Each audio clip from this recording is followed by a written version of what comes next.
Hey Soul Tribe, it's Kate and Kerry. We are so excited to have you hear this new episode. Please review and subscribe at the end. It's free and it helps us keep spreading our message to you, our awesome listener. Thanks so much and enjoy the episode. Hey guys, what's up? It is Kate and Kerry with Soulsessed Twins. This is Kate in New York. Hey guys, it's Kerry in California. And Kate and I are super excited, as usual, to have another episode to put out for you guys. And this one has been so helpful to really show change in your life and recognize like when something's just, not going right, pulling it back to see where and how you can change it around to be what you want and more positive.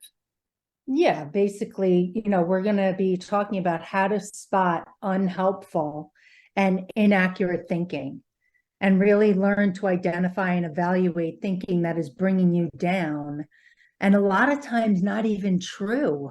And so it's so important to be, uncovering these thoughts that we're having to really make any major changes in your life.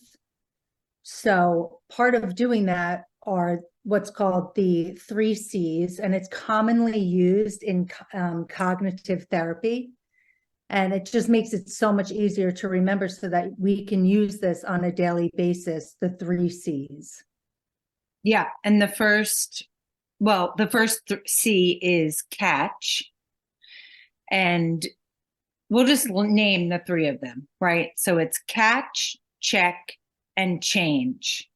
And catch is where you identify the thought that came before the emotion.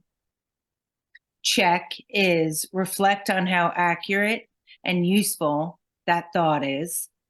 And change is change the thought to a more accurate or helpful one as needed. So Kate and I are going to go over examples of this and how to do that. Yeah, so the first step is to start to catch thoughts when they come up. So basically like thinking back on a previous situation where you got upset. Exactly. And you're going to try to pinpoint the automatic thought that came right after the situation that happened. So then you're going to think about, how accurate that thought is, which is good because then it's starting to imply that our thoughts aren't always so accurate. They're not, sometimes they're completely true, sometimes they're completely false, and sometimes they're somewhere in between. So you start to see that and separate yourself from these thoughts. So they're not you. There's something that's going on within you that's automatic. And that's what we're trying to cut off. Yeah. So you create some distance between yourself and your brain so that you become more of an observer where then you can get in there and, do some rearranging. Yeah. So, being one of 6 kids and being the youngest, there was always something missing, something broken, something left empty in the fridge. It was always that kind of scenario. So, inevitably we'd be asked, or I would be asked if I did it or, broke it or left it, whatever it was. And I would say no, but somehow I still always felt blamed. So I developed this automatic response for myself. It's not my fault. So anytime something like that came up, I would start to hear like, a scream in my head, like, it's not my fault, trying to defend myself.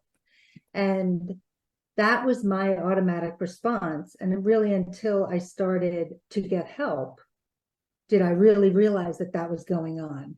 And these negative emotions of anger and sadness and neglect would flood in.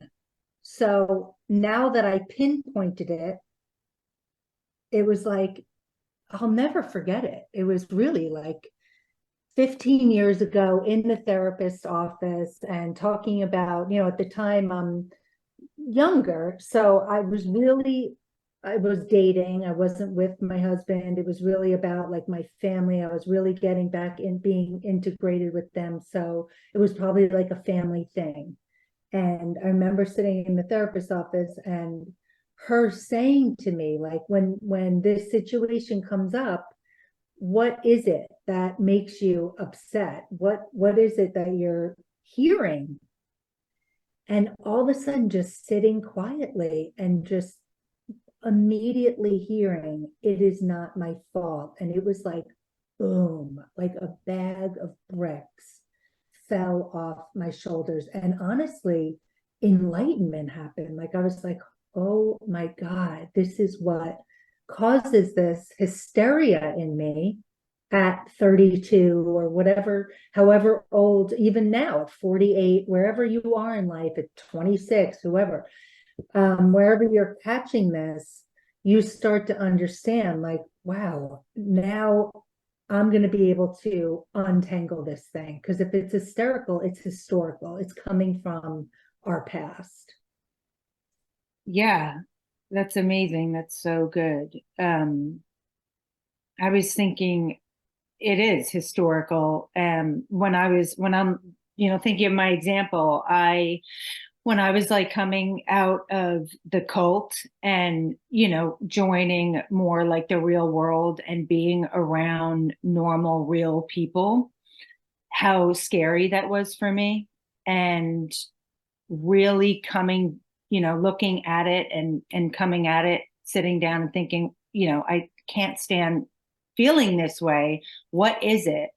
And really being, hammered into me was that I was so weird, that I was so different, and that everyone and anyone I talk to thinks this, right?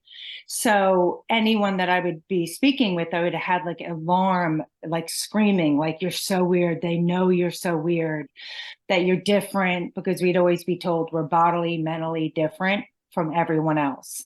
So, and why would I be told that? So that I wouldn't want to be around anyone, right? I just want to stay in and around people in the cult. And when I was starting to become a realtor, well, actually, when I first started to be the yoga manager of this yoga studio, I was starting to engage with normal people. And I just was reflecting on it like, God, I can't stand all this social anxiety. What is it? And sure enough, it was this blaring voice in my head, like, you're weird, they know. And underneath that is, I'm not good enough. Right. So I just always felt like, oh, I'm not good enough. And just to really combat that and feeling like, I actually like really felt like I was like an animal or like like an alien. Like you're just so different, right? And to catch that and, just basically run through the 3 C's of checking it. Like, is this really accurate? Right? Like, is this useful? It's like, no, it's really harmful and would make me just feel so sad and alone and ostracized. Mm-hmm. And so checking that really was helping me to change it around to what was more accurate and what would be helpful. And that's the second C. So yeah. basically, the first C is you're wanting to catch the thought right in like, real time, right when the situation comes up and you start to feel those negative emotion, you're starting to, get distressed, immediately try to tag into what's the thought that's being associated with this situation. So you're catching it. And then the second C is you're checking it. Now we're going to check the thought, which is basically cool because you're like, okay, let me investigate this. So the situation comes up. I hear it's not my fault, like an alarm, and now catch it. And now I check the validity of it. So I'm gathering evidence for or against this thought. And so basically that's what you were saying too, Carrie. It's like then you start to come in because now you're starting to change and not be owned so much by what we're thinking. Now we're owning it. Now we're investigating it and we're separating from it. So your questions to yourself when you are checking on the thought is, I really like this, is like, what's the worst that could happen if it were true? And if it is, what might you say to a friend if something similar happened to her or him? When you think of it like that, how much softer did you just get, right? Like the advice you would give a loved one, a better response that you would say to yourself, or something that you're checking on the thought that you just had. What's the response you would give a friend? Yeah. And also too, you want to, the thing for me though is to think of the situation that isn't going right and sit down to catch it. That's like when you're identifying it so that you can tell what it is, and then you're checking it to see how accurate it is, to come up with something that's more useful and more helpful and accurate, so that when it happens in the moment is when change would occur for me, because it's like, oh, here it is.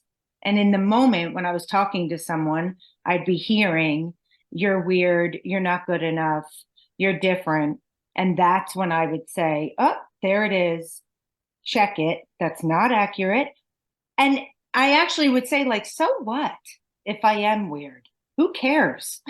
It's like everyone's weird, which when you're giving yourself that allowance to not be so fearful of the thing that you're thinking you are, and accept it, like, well, so what if I'm a little different, or if that's the case, or if I'm angry, right? It's like, so if I'm defensive, it's like, all right, I'm coming out defensively, I'm going to try to correct that right now. I'm nervous, whatever it is. And giving yourself that okay is truly where the change comes, because you need the softening from yourself, right? So it's like when it's coming from you, you're like, oh my God, like you're accepting yourself, which allows for change. So in the moment when I'd be talking to someone, I'd say, like, oh, great, like, who cares? You're a little weird. So what, right? Who isn't?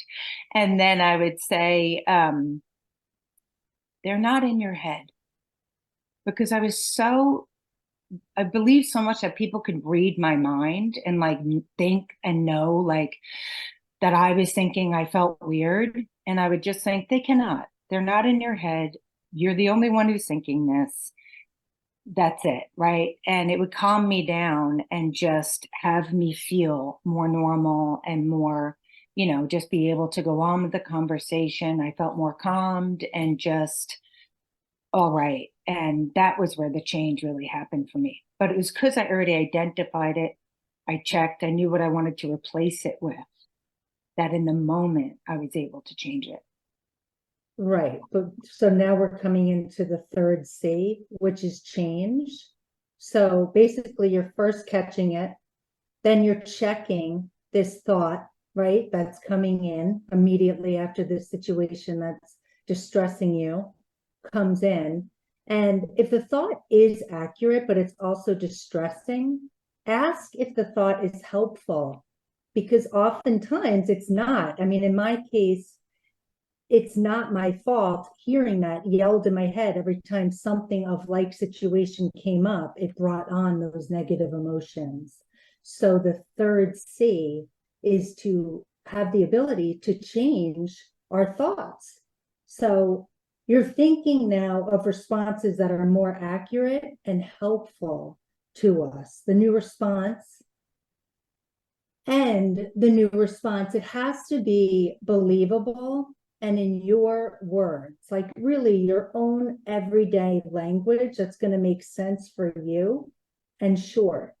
So you're looking for like a quick response to the situation, but then also counteract the old thought. So when I thought, I was being blamed for something I didn't do, the better thought for me to have to keep me from basically disassociating from the present situation, because anytime it's hysterical, right, it's historical. So 9.9 times out of 10, you're being brought back to the time, the age that this really started to be, a core response for you. So what are you're thinking about a new thought that you're going to replace the distressing one with. For me, instead of "it's not my fault," I now say, "I know my truth. I'm happy to help." Because of course you want to then be explaining yourself and all of that, but anytime you make yourself useful and of service, you immediately get out of that defense mode and you're into the solution. And again, like if I'm not believed, the response to me myself is, "I know my truth. I don't have to convince people today. The only one I really answer to is the guy upstairs. That's it." And myself now doing this work, you have really built an inner barometer, an inner, like, trust that you are doing the right thing. And if you're not, you would correct it. But when you are, you know your truth. That saying to me stings me in such a positive way, just as much as the negative one stung me in a negative way. When I say to myself, "I know my truth," it's like, I'm good. Yeah, I think when you start to be self-reflective, I just think that it really turns the tables, that you really know that you're starting to have your own back, which is like one of our first episodes ever. Love it. I know, it's so funny because that really is like once you start to do this work, like you just start to be your own friend. And so in these moments, like you really just start to have your own back. And when it gets difficult, you're like, so when "I'm not good enough" comes up for me, I mean, I felt like that my whole life. I mean, I can remember, as being a young girl, comparing yourselves to others and just feeling like, oh, I'm not good enough. They're better at gymnastics than I am. Or, they're a better diver than I am. And certainly a better artist. I sucked at art, or it wasn't as like open or like accepted to just, if it was like stick figures was all you could do, it was not really congratulated. Like today, it's like, that's amazing. Like it would probably, Yeah, that's amazing. What? it would probably sell for like $1 million, right? So, Right. then I would just be like, oh my God, I am beyond not good enough. And so whenever I hear that now, I'm like, I'm doing great, right? Mhm. Like, I am good enough. I'm trying my best. I'm really showing up right now, as hard as it is, and I'm here. That's really amazing, right? So turning it It is so amazing. And, of course, I had that one too. I probably have a whole host of negative thoughts that I could go over. yeah. But mine too, I'm saying, like, I'm not good enough, not feeling good enough, I'm not enough. And my combat till this day is, I am enough, I have enough, I do enough. I am enough, I have enough, I do enough. Rehearse that 3 times. It's friggin', this is the pixie dust. This is, but this is the work. But it's these simple little tools that you could pick up that begin to change your internal dialogue. And what's so beautiful about this, you guys, is that this is how you break these generational changes. This is it, is because how you catch yourself saying what your dad said when you were growing up, or what your mom said when you were growing up, and now you're saying it. Of course, there's tons of stuff that we say that's adorable and stuff that, makes us laugh and makes us feel good. But there's also the other stuff that we may not even know we have brought into our internal selves, but now we're passing down to the kiddos. Yeah. So, Well, it's so funny though. It's like, well, who wants to get rid of the good stuff? So that's stuff that you want to keep. But the mhm, stuff that I'm catching or that I've caught over the years that I'm like, wow, that I, internalized was because I was traumatized by it. mhm, So it was left within me to then just be regurgitating because it wasn't healed in myself. So to really grasp that because I wanted to break that habit and break that tradition or hand me down, mhm, um, was where I got healed in mhm, order to not give it. So that's why they say like our kids are our greatest teachers, our mhm, greatest reflectors, our greatest mirror. They're mhm, showing us stuff that hurt us growing up, that mhm. is an opportunity to really heal, like Kate's saying, and break the hand me down that was so hurtful, right?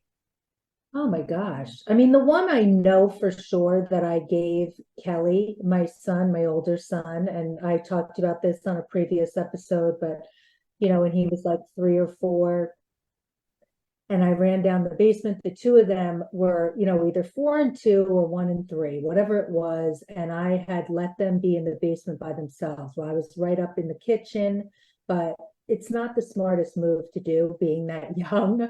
But at that time, you're so desperate for like 2 minutes, even just like, but if I'm cooking dinner, but I'm wanting that solitude, I'm wanting to be by myself.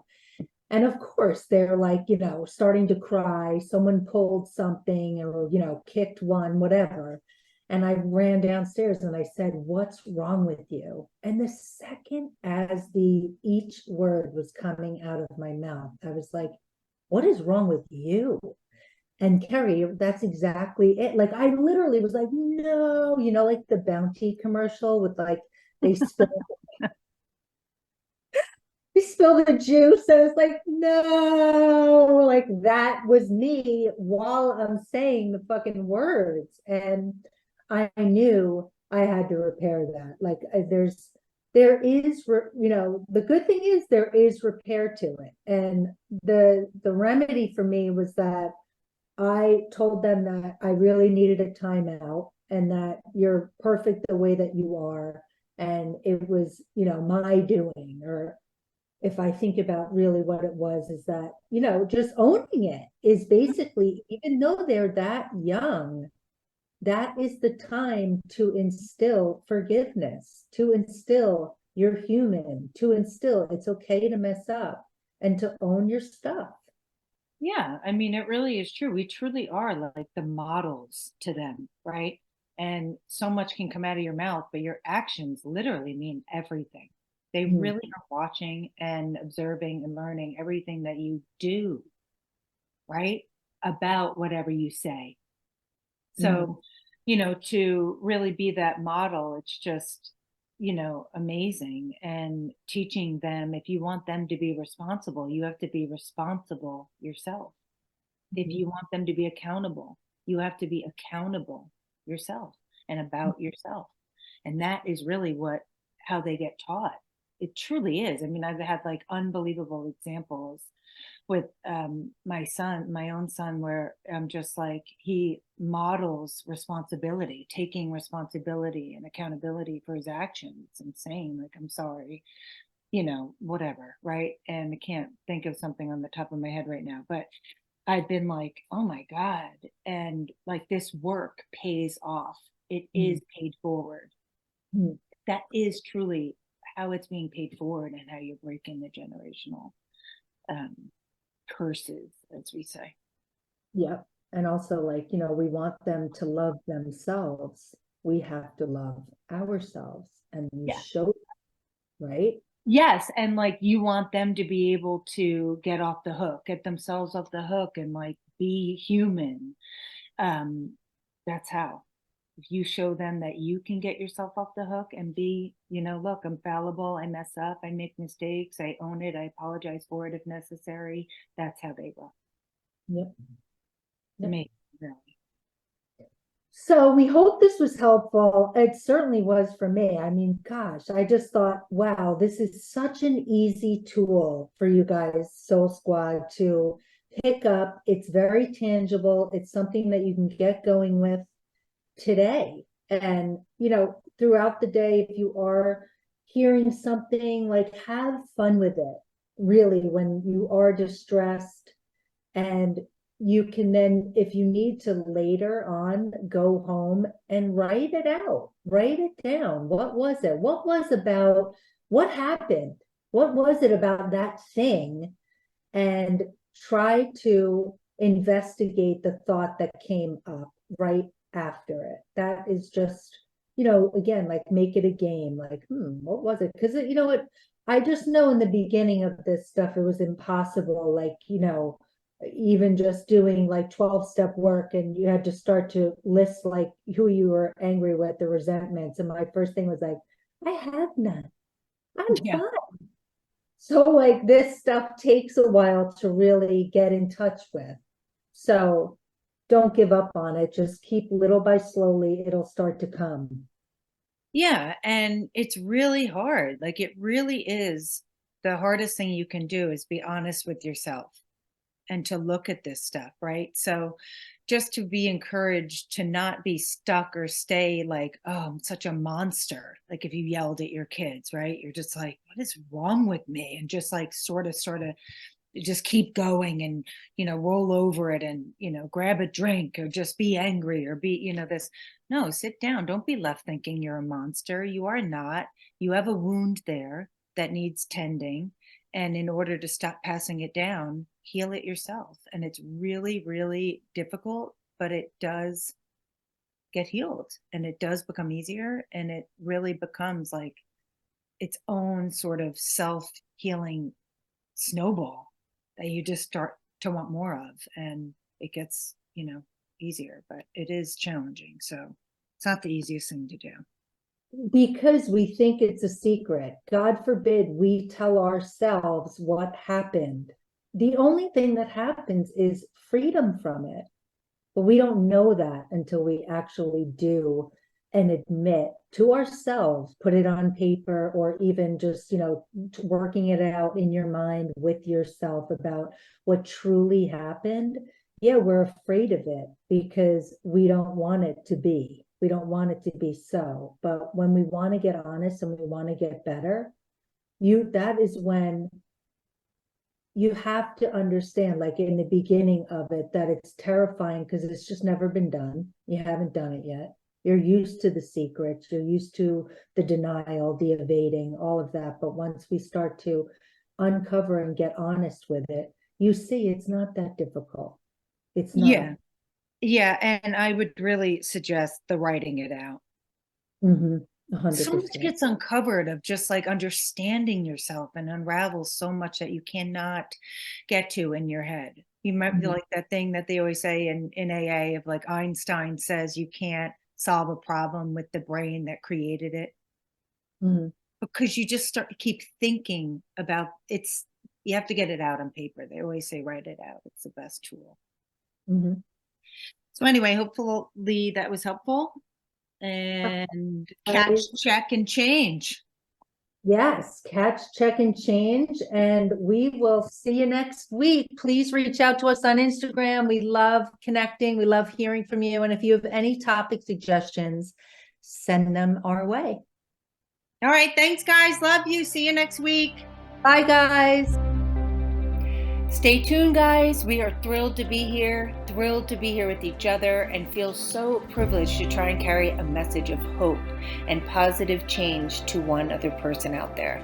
So please subscribe and review and share our podcast to reach that person. And follow us on Instagram and Facebook at Soulsessed Twins and get daily inspo and connect with us. Let's build this community together. 100%. So come back next week and we'll see you then. Get soul-sessed with us, Soul Tribe. That's it. Bye, guys.